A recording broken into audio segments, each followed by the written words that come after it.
আমার যখন মাছ মাংস দিয়ে একদমই ভাত খেতে ইচ্ছে করে না তখন আমি আমার হাতের এই সিক্রেট ভর্তাটা বানিয়ে ফেলি। আর এই ভর্তা দিয়ে ভাত খেতে এত মজা গাইজ, ট্রাস্ট মি গাইজ, কারো মুখে যদি রুচি না থাকে এই ভর্তাটা খেয়ে তার মুখেও রুচি চলে আসবে। এই ভর্তাটা এত বেশি মজা। আজকে আমার হাতের সিক্রেট এই ভর্তার রেসিপিটি আপনাদের সাথে শেয়ার করব। হে এভরিওয়ান, আসসালামু আলাইকুম, কেমন আছেন সবাই? আজকে যে ভর্তাটা বানাচ্ছি এটা দিয়ে আপনি নিমিষেই 2 প্লেট ভাত শেষ করে ফেলতে পারবেন। এটা এতটাই টেস্টি। সো চলুন আজকের রেসিপিটা শুরু করা যাক। এখানে ফার্স্টেই আমি নিয়ে নিয়েছি বেরেস্তা, মানে হচ্ছে পেঁয়াজ বেরেস্তা। এখানে আমি আমার পরিমাণ মতো নিয়ে নিয়েছি। আমি জাস্ট বলে দিচ্ছি যে আমি ভর্তাটা কিভাবে বানাচ্ছি, পরিমাণটা বলছি না। তবে আপনারা আপনাদের পরিমাণ অনুযায়ী এখানে সব কিছু ব্যবহার করবেন। তাও যদি আপনাদের কোনো কিছু বুঝতে প্রবলেম হয় সেক্ষেত্রে আপনারা আমাকে কমেন্ট বক্সে জানাতে পারেন, আমি অবশ্যই আপনাদেরকে রিপ্লাই দিব। যাই হোক, এরপর আমি এর মধ্যে দিয়ে দিলাম কিছু পরিমাণ চিলি ফ্লেক্স, সেই সাথে হচ্ছে পরিমাণ মতো সল্ট। এবারে সব কিছুকে খুব ভালোভাবে আমি মেখে নিচ্ছি বেরেস্তার সাথে। আর দেখতেই পাচ্ছেন এমনভাবে মাখাচ্ছি যে বেরেস্তাটা তো হচ্ছে ক্রিস্পি, তো একেবারে ভেঙে যাচ্ছে। আমি খুব ভালোভাবে মাখিয়ে নিচ্ছি।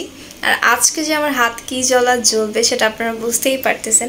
যাই হোক, একটু স্যাক্রিফাইস তো করাই যায়, এটা কোনো ব্যাপার না। এত মজার ভর্তা খেতে একটু স্যাক্রিফাইস কোনো বিষয়ই না। তো এখানে আমি খুব ভালোভাবে মেখে নিচ্ছিলাম। আর এটা দিয়ে ভাত খেতেও খুবই দারুণ। এই মাখা বেরেস্তাটা দিয়েও আপনারা ভাত খেয়ে দেখতে পারেন, খুবই মজা লাগে। এরপর এর মধ্যে আমি দিয়ে দিচ্ছি সরিষার তেল, যেটা একেবারে মাস্ট এই ভর্তার মধ্যে দিতেই হবে। তবে আমার হাতের কাছে ধনেপাতা ছিল না, তাই আর এখানে অ্যাড করতে পারিনি। তবে আপনাদের হাতের কাছে থাকলে অবশ্যই অ্যাড করবেন।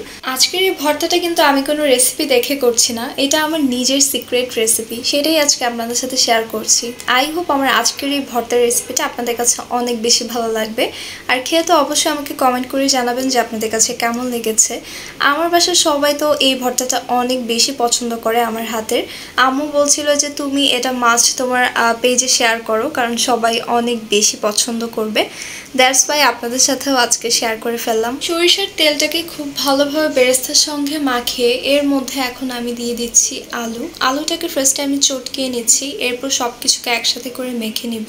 আলু ভর্তার সাথে বেরেস্তা দিলে সেই ভর্তাটা খেতে আরো বেশি মজা লাগে। কে কে এটা ফলো করেছেন অবশ্যই কিন্তু আমাকে জানাবেন। আমার মনে হয় আমাদের দেশে ভর্তা পছন্দ করে না এমন বাঙালি হয়তো বা খুঁজেই পাওয়া যাবে না, বিকজ বাঙালিদের পছন্দের খাবারই হচ্ছে ভর্তা, ইলিশ মাছ ভাজা, এগুলাই। তবে অনেকেই আছে, খুবই কম রেয়ার অনেক, যারা একেবারে ভর্তা খেতে পছন্দ করে না, তারা অলওয়েজ মাছ মাংস খেতে পছন্দ করে। মানে আমি এটা পারি না, আমার হচ্ছে গিয়ে ভর্তা অনেক পছন্দ, মাছ মাংস আমার একদমই ভালো লাগে না। এখন খেতে খেতে একটা মানে কি বলবো, অভক্তি চলে আসছে। আমার না বিভিন্ন রকমের ভর্তা দিয়ে ভাত খেতেই বেশি ভালো লাগে। স্পেশালি বিভিন্ন রকমের ভর্তা থেকে একটা হচ্ছে শুটকির ভর্তা, যেটা আমার খুবই পছন্দ, কারণ আমার আম্মুর হাতের এই ভর্তাটা বেস্ট, মানে খুবই মজা, বলে বোঝানোর মতো না। আমি পারলে আপনাদেরকেও ট্রাই করাতাম ইনশাল্লাহ। আই নো অনেকেই হচ্ছে শুটকির ভর্তা একদমই পছন্দ করে না, অনেকে খ্যাত বলে, এই বলে সেই বলে, কত কি বলে। ভাই এটা তো খাবার, তাই না? এটাকে নিয়ে এত কিছু করার দরকার কি? যার যেটা পছন্দ। আমার অনেক বেশি ভালো লাগে, কে কি বললো সেটা আমার দেখার বিষয় না। আমার মতো অনেকেই শুটকি লাভার আছেন, তাই না? অবশ্যই কমেন্ট করে জানাবেন। কথা বলতে বলতে এর মাঝে আমার সবগুলো আলু চটকে নেওয়া হয়ে গেছে। এবার আমি শুকনো মরিচ যা যা মেখে রেখেছিলাম সেগুলোর সাথে খুব ভালোভাবে আমি আলুটাকে মিশিয়ে নিচ্ছি মেখে মেখে। আর ভর্তা মানেই হচ্ছে খুব ভালোভাবে মাখতে হবে। আর এটার সাথে হচ্ছে আমি দিব সেদ্ধ ডিম। তবে এখানে ডিমের কোনো পরিমাণ নেই, আপনারা আপনাদের যত ইচ্ছা ডিম ব্যবহার করতে পারেন, এটা আপনাদের ইচ্ছা। তবে এর মধ্যেও কথা আছে, আপনারা চেষ্টা করবেন যে আলু আর হচ্ছে ডিমের পরিমাণটা যেন সেম থাকে, আলুর থেকে যেন ডিমের পরিমাণ আবার বেশি না হয়ে যায়। তবে এখানে তো ঝালটা আমি আমার পরিমাণ মতো ব্যবহার করেছি, আপনারা যেমন পরিমাণ ঝাল খেতে পছন্দ করেন তেমন পরিমাণে এখানে ঝালটা ব্যবহার করবেন। আমি আর আমার ফ্যামিলি তো অনেক ঝাল লাভার, আমার ফ্যামিলির থেকে আমি বেশি ঝাল পছন্দ করি, আমি প্রচুর পরিমাণে ঝাল খাই, এর জন্য আমি অনেক বকাও খাই, কারণ ঝালটা তো আমাদের স্বাস্থ্যের জন্য অনেক ক্ষতিকর।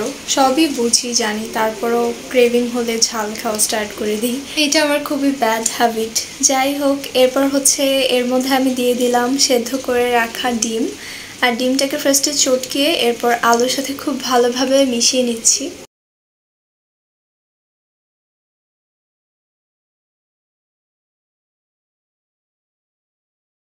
দেন ভর্তাটা মেখে নেওয়ার পর আমি আবার একটু লবণ টেস্ট করছিলাম অ্যান্ড দেখলাম যে লবণটা একেবারেই পারফেক্ট, বাট আমার কাছে মনে হচ্ছিল যে আমার ঝালটা কম হয়ে গেছে। এরপর এখানে আবার একটু চিলি ফ্লেক্স দিয়ে খুব ভালোভাবে মেখে নিচ্ছিলাম। আপনারাই দেখেন ভর্তার কালারটা কত লালচে রঙের হয়েছে, মানে আমি এখানে কি পরিমাণ চিলি ফ্লেক্স ব্যবহার করেছি যার জন্য এরকম কালার এসেছে।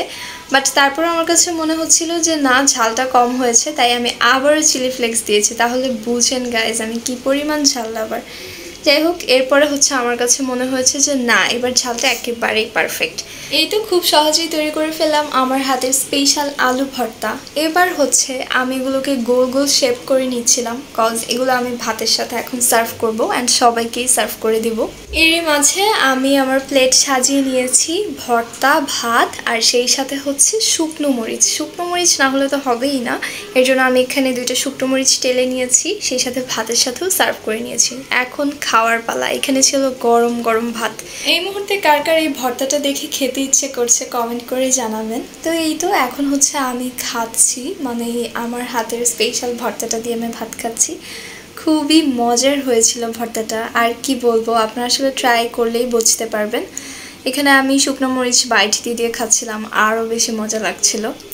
সো এই ছিল আমার আজকের ব্লগ। আই হোপ আপনাদের কাছে ভালো লেগেছে। ভালো লাগলে অবশ্যই like, comment, share and subscribe my YouTube channel, follow my Facebook page.